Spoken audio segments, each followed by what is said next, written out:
हो गई है रात, मैं कर रहा हूँ वक्त बिल पर बात। मैं दे रहा हूँ मोदी जी को साथ, मैं दे रहा हूँ मोदी जी को साथ, इसलिए कांग्रेस को मैं दिखा रहा हूँ हाथ। मोदी जी तो मुसलमानों की बात करते हैं, सही है। मोदी जी तो मुसलमानों की बात करते हैं, लेकिन कांग्रेस वाले मुसलमानों का आघात करते हैं। सही कहा।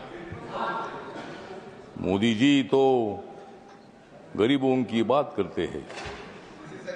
दास अटोली जो कि मंत्री है और उन्होंने संसद में बहुत ही अच्छा स्पीच दिया है, जिसको सुनकर आपको बहुत हंसी आने वाली है। इसलिए शुरू से अंत तक इस वीडियो को ज़रूर देखें और चैनल पे नए हो तो चैनल को ज़रूर सब्सक्राइब करें। तो चलिए वीडियो को शुरुआत करते हैं। और हमेशा नरेंद्र मोदी जी ने मुसलमानों की, माइनॉरिटी की, दलितों की, गरीबों की बात की है।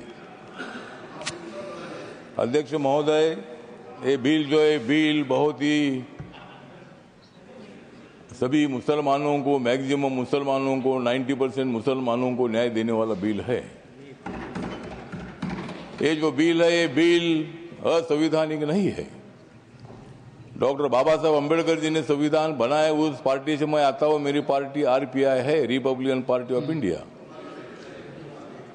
और मेरी पार्टी मोदी साहब के साथ, एनडीए के साथ है। ये जो बिल है, बिल मुसलमानों पर आज तक अन्याय होता रहा। Congress party divide and rule की पॉलिसी करने का काम करती रही। सही कहा। और मुसलमानों को, दलितों को न्याय नहीं मिलता था। आज मुझे लगता है कि जो ये बिल आया है, हमारे किरण रिजिजू जो ट्राइबल कम्युनिटी के बुद्धिस्ट है, माइनॉरिटी के हैं, और इसीलिए मैं बताना चाहता हूं कि हम किसी को भी नहीं जाएंगे शरण, हम किसी को भी नहीं जाएंगे शरण, क्योंकि माइनॉरिटी के मिनिस्टर है रिजिजू किरण।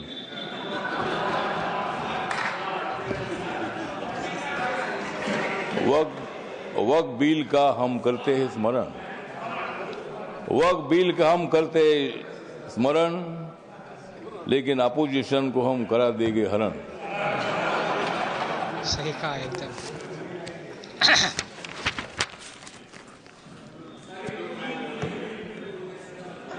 नरेंद्र मोदी जी है मुसलमानों के सच्चे वाली, नरेंद्र मोदी जी मुसलमानों के सच्चे वाली।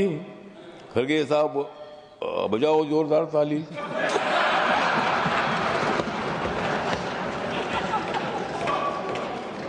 मत दे दो रोज मोदी साहब को गाली, मत दे दो रोज मोदी साहब को गाली, नहीं तो कुर्सी करो खाली। विरोधी दलों की रात हो रही है काली, विरोधी दलों की रात हो रही है काली, नड्डा साहब बजाओ तुम भी ताली।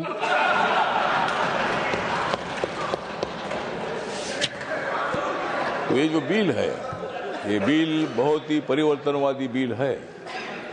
ये बिल हिंदू, मुसलमान, सिख, ईसाई, बुद्धिस्ट लोगों को जोड़ने वाला ये बिल है। ये जो बिल है, ये बिल असंवैधानिक नहीं है, जिस तरह आप बता रहे खरगे साहब। संविधान बाबा साहब ने लिखा है, आप भी बाबा साहब के अनुयायी है, मैं भी अनुयायी हूं। और आप जिस कांग्रेस पार्टी में, खरगे साहब, जब कर्नाटक में आपको मुख्यमंत्री बनाने का मौका आया था, तब उन्होंने नहीं बनाया आपको। सही बात है। और मुझे भी मंत्री बनाने का मौका आया था, आपने मंत्री नहीं बनाया, मैं इसलिए इधर आया मैं।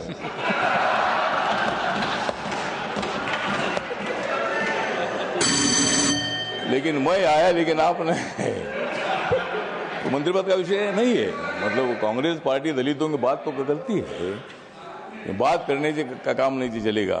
जिस तरह मोदी साहब निर्णय लेते हैं, मोदी साहब सत्ता में आने के बाद उन्होंने बहुत सारा परिवर्तन करने का काम किया है।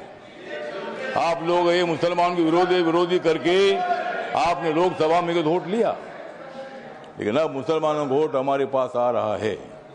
ये बिल पास होने के बाद सारे मुसलमान हमारे साथ आएगी, आपके साथ तो कोई नहीं रहेगी। हमारे साथ मुस्लिम समाज आएगा, हमारे साथ दलित समाज आएगा, हमारे साथ सिख समाज आएगा, हमारे साथ क्रिश्चियन समाज आएगा, ओबीसी समाज आएगा, ब्राह्मण समाज आएगा, सब समाज आएगा। हाँ, उनके पास कुछ नहीं रहेगा, मतलब उनके पास कुछ नहीं रहेगा तो ठीक बात, कुछ ना कुछ उधर भी होना चाहिए। अपोजिशन की हमें आवश्यकता है, कुछ वोट उनको मिलना ही चाहिए, लेकिन मैक्सिमम वोट हमको मिलेगा। और ये बिल पास होने के बाद नरेंद्र मोदी जी चौथी बार देश के प्रधानमंत्री बनेंगे, और नरेंद्र मोदी जी बनेंगे तो मैं भी बनूंगा। तो इसी तरह मतलब कहने मतलब इतना है कि इस बिल का समर्थन करने के लिए मैं खड़ा हूँ। व्यक्त कम है, मेरी पार्टी छोटी पार्टी है, लेकिन मेरी पार्टी आगे बड़ी पार्टी हो जाएगी। लेकिन अभी मैं अकेला मेंबर हूँ, लेकिन मैं जो मेरी पार्टी है, ये पार्टी बिल का समर्थन करती है, और ये बिल लोकसभा में पास हुआ है, ये राज्यसभा में भी पास हो जाएगा, और हम मुसलमानों का कल्याण करने के लिए हम आगे बढ़ते रहेंगे। इतना ही मैं बात करता हूँ। धन्यवाद, नमस्कार, प्रणाम। लेकिन जाते जाते थोड़ा सा किरण जी को मेरा कहना है कि बोध गया में जो हमारा महाबोधि महाविहार है वो बौद्ध समाज का है। वहाँ गौतम बुद्ध को ज्ञान प्राप्ति हुई थी। वहाँ लगातार 50 दिनों से आंदोलन चल रहा है, और वहाँ का जो ट्रस्ट है 1949 का कानून है, उसमें 4 हिंदू और 4 बुद्धिस्ट है। तो वहाँ बौद्धों की मांग ऐसी है कि भाई वो सभी मेंबर अपने होने चाहिए, सरकार कर सकते हैं। धन्यवाद, करिए, इतना मैं बताना चाहता हूँ, और इस बिल का समर्थन करता हूँ। धन्यवाद। श्री गुलाम अली जी। आप सभी को पता है कि रामदास आठवले हर बार नरेंद्र मोदी जी का समर्थन करते हैं, क्योंकि उनको पता है कि नरेंद्र मोदी जी जो कि इस भारत के पंतप्रधान हैं, और जो भी निर्णय लेते हैं वो सही से लेते हैं, उसमें कोई भी गलत काम नहीं होता है, गलत निर्णय नहीं होता है। कांग्रेस सिर्फ बोलती है, काम तो कुछ करती नहीं है, ऐसा उनका दावा है। और नरेंद्र मोदी बोलते भी है और करके भी दिखाते हैं।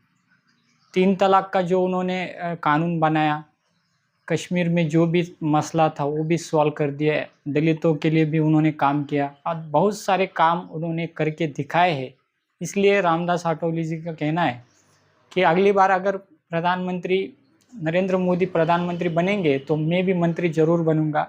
इस पर बहुत सारे मंत्री जो थे वो बहुत हंसने लगे, और हंसना भी ज़रूरी है कि क्योंकि रामदास आठवले जी जब बोलते तब किसी की हंसी रोक नहीं पाती, भले ही वो कुछ भी नहीं बोले तो भी। फिलहाल ये वीडियो आपको कैसा लगा ज़रूर बताना, कमेंट करना, और चैनल को अभी तक सब्सक्राइब नहीं किया तो चैनल को ज़रूर सब्सक्राइब कीजिए।